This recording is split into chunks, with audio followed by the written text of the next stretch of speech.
Bring your bank card, you useless thing. Your sister wants to buy a car. My mom snapped at me so loudly that the entire living room fell into silence. Cousins froze mid-bite, my aunt's fork hovered in mid-air, and even the dog stopped barking. Mom continued, waving her hand as if summoning a servant. She also asked for the keys to your cottage. She's celebrating New Year's there with her friends. You'll drop them off today. My sister Serena smirked, legs crossed, her nails freshly done at my expense. She didn't even glance at me. Instead, she stared at her phone and whispered, "Make sure the cottage is clean. I don't want the usual smell." My cheeks flushed, not from embarrassment, but from the familiar sting of realizing that, in this family, I was nothing more than an ATM with legs. Hi everyone, my name is Talia Brooks. I'm 29. If you think I stayed quiet because I'm weak, think again. I stayed quiet because storms don't announce themselves, they build. I opened my mouth to respond, but before I could, my grandmother, who had been silent all evening, set her teacup down with a soft click. "Give her the bank card, you useless thing. Your sister wants to buy a car." My mom snapped at me so loudly that the entire living room fell into silence.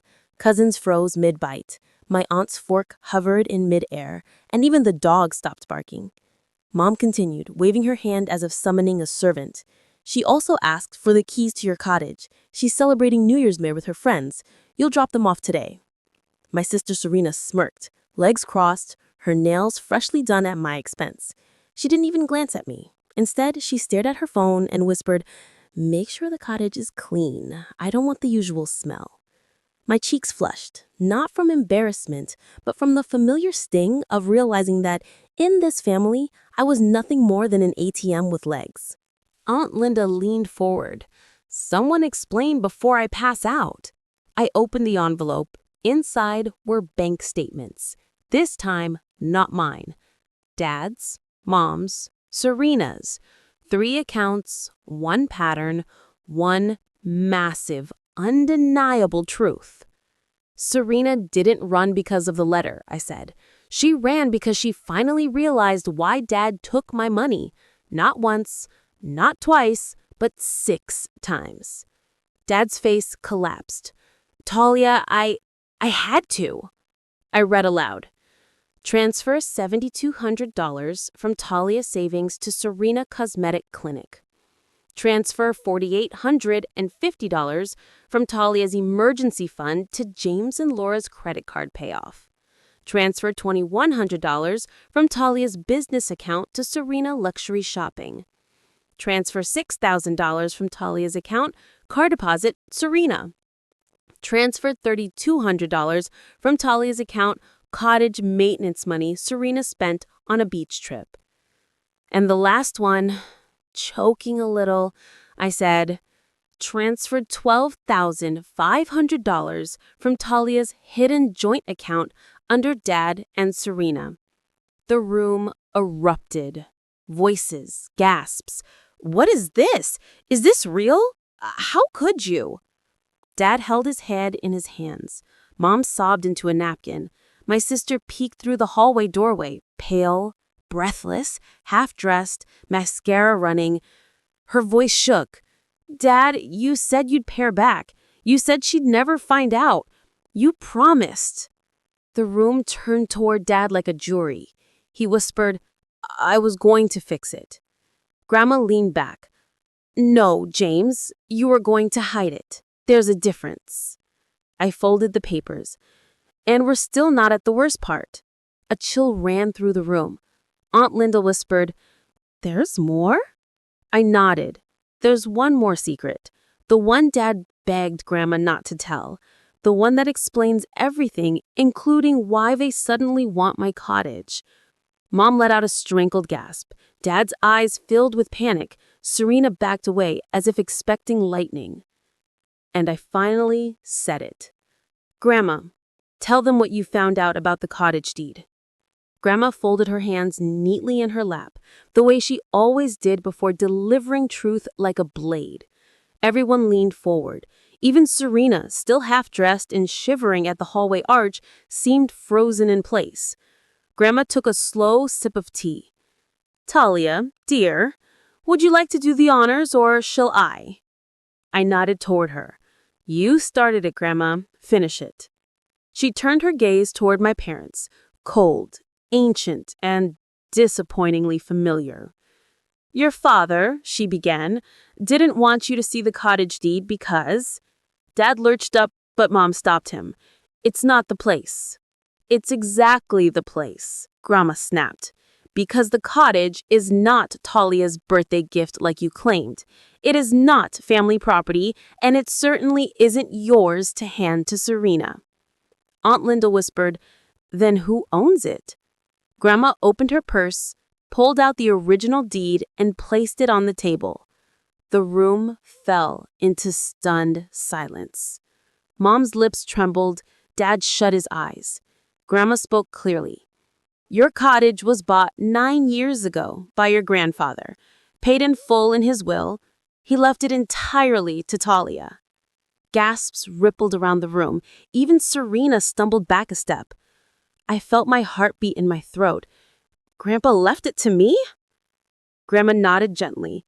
He saw how they treated you. He wanted you to have one thing they could never touch. Dad's voice cracked. It was supposed to be ours. All of ours. The family getaway. No, Grandma said firmly. You rewrote that story, not him.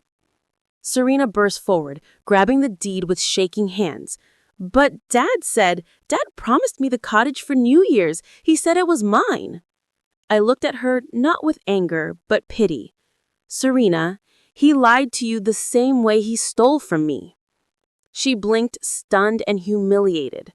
Grandma wasn't done. And that's not the whole truth, she said softly. There's something else your father confessed. Mom's head shot up. Mother, no! But Grandma's voice cut through everything. The reason James tried to take control of Talia's cottage is because he used it as collateral for a debt she never knew existed. The room exploded. For a moment, nobody breathed. Serena's mouth hung open. Mom gripped the edge of the table like she might faint. Dad's eyes darted between us, cornered like a man whose last lie had just snapped under its own weight. I felt my heartbeat pounding in my ears. Collateral?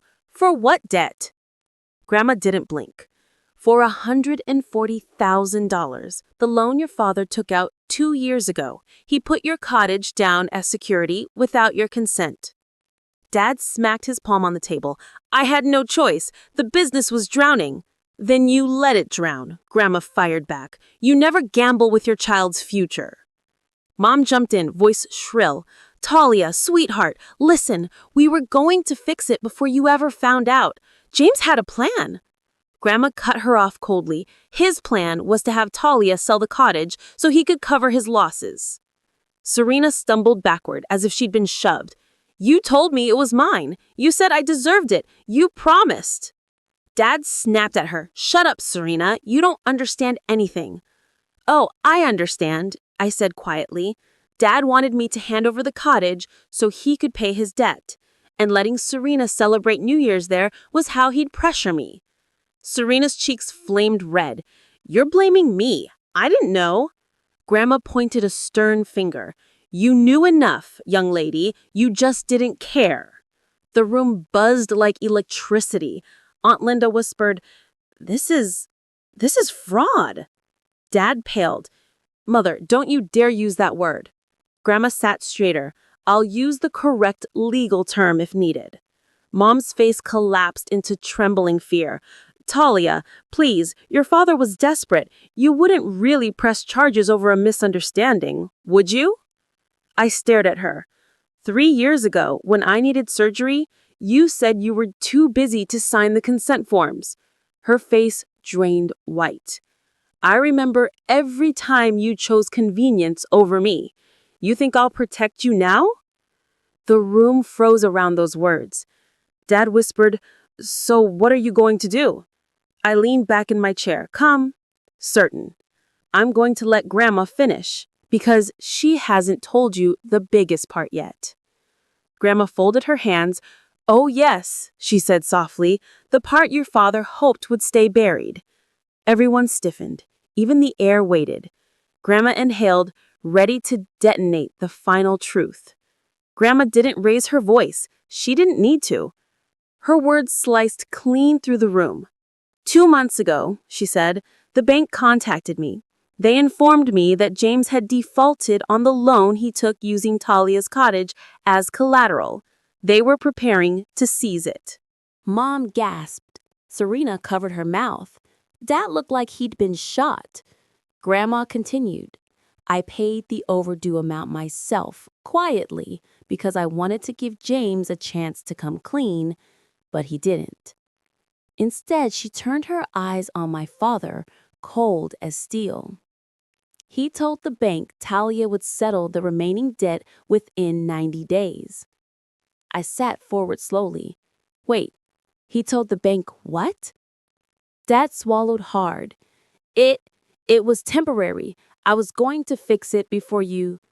So you signed my cottage away, I said, then planned to force me to pay off your debt in silence? Serena shook her head, muttering, Oh my God, oh my God. Mom lunged toward Grandma. You had no right to interfere. Grandma raised a hand. Sit down, Victoria, before you embarrass yourself further. Mom froze. Grandma slid a crisp white envelope onto the table. Inside were bank statements, emails, loan notices, and a copy of the collateral agreement with my forged signature. Forged, I whispered, my lungs stopping for a moment. Dad, you forged my name? He crumbled. I didn't think you'd ever find out. Serena looked at him like he was a stranger. You told me Talia didn't want the cottage anymore, that she handed it to you willingly. He slapped his forehead. Serena, shut up before you make it worse. Grandma spoke again. The bank is investigating. A forged signature is a felony. You could face prison, James. Mom clutched his arm. We can fix this, right? We can talk to them or pay. Grandma cut in with a quiet thunder. No, only Talia can decide what happens next. The room turned toward me, heavy, expectant, terrified. I looked at the papers, the debt, the lies, the years of being treated like background noise in my own family. And then I looked at Grandma, the only person in the room who hadn't betrayed me. What do you want me to do? I asked her softly. She smiled, the kind of smile that tells you a storm has already been planned. Oh, sweetheart, she said, I'm not here to tell you what to do. I'm here to show you what they forgot. She lifted another document, a deed transfer. The title, my name. Grandma whispered, They thought you owned a cottage. She tapped the paper. But you own much more. Everyone leaned closer, even my heartbeat did. This, she said, is the part they never wanted you to know, the real inheritance. Grandma placed the final document on the table with a softness that frightened everyone more than anger ever could. A gold-embossed folder, heavy, old, legal. My mother's hand flew to her chest. No, she whispered. Mom, you didn't. Grandma nodded calmly. Oh, I absolutely did. She turned the folder toward me. Talia, this is the Hart family estate transfer. Your grandfather and I amended it 12 years ago. After watching the way your parents treated you, the neglect, the favoritism, the emotional abandonment, we made a decision. My breath hitched. Serena leaned in, eyes bulging. Dad croaked. What? What decision? Grandma looked directly at him. That every asset under our name, the farmland, the 2 apartment complexes, the stocks, the trust accounts, the lake cabin, and yes, the main house would bypass you entirely and transfer straight to Talia on her 25th birthday. Dead silence. Then Serena shrieked, What? She gets everything? Why would you? Grandma didn't look at her. If you speak to me in that tone again, you can leave this house barefoot." Serena's mouth snapped shut. Dad stumbled toward the table, snatching the papers with shaking hands. This can't be legal." Grandma tapped his wrist. "It's already executed. The only reason Talia didn't know earlier is because she never asked for anything. She worked, she struggled, she endured. And you," her gaze speared my parents, "to get advantage of that." Mom's face collapsed. That estate was meant to go to both daughters. Grandma's voice sharpened like a blade. "You raised one daughter and used the other." I felt tears burn behind my eyes, not from sadness, but from a strange rising strength. "What do I do now?" I whispered. Grandma cupped my jaw gently. "You choose peace, not revenge, not anger, peace." I inhaled slowly. Then I turned to my parents. "Dad, Mom, I'm not pressing criminal charges, but I'm done pretending we're a family." Serena blinked. "So we just lose everything?" I looked at her. "No, you lose what you stole. I'm only taking back what was mine." Grandma smiled, proud, sad, relieved. That night I left with the documents tucked under my arm and the cottage keys warm in my palm. Outside, the winter air felt cleaner, lighter, like I could finally breathe. My family didn't follow me out there. They couldn't. They were too busy facing the silence they built for themselves. As I reached my car, Grandma called out softly behind me, "Talia, this is your beginning, not your ending." I turned, heart steady for the first time in years. "I know," I said, "and I'm ready." I drove away without looking back.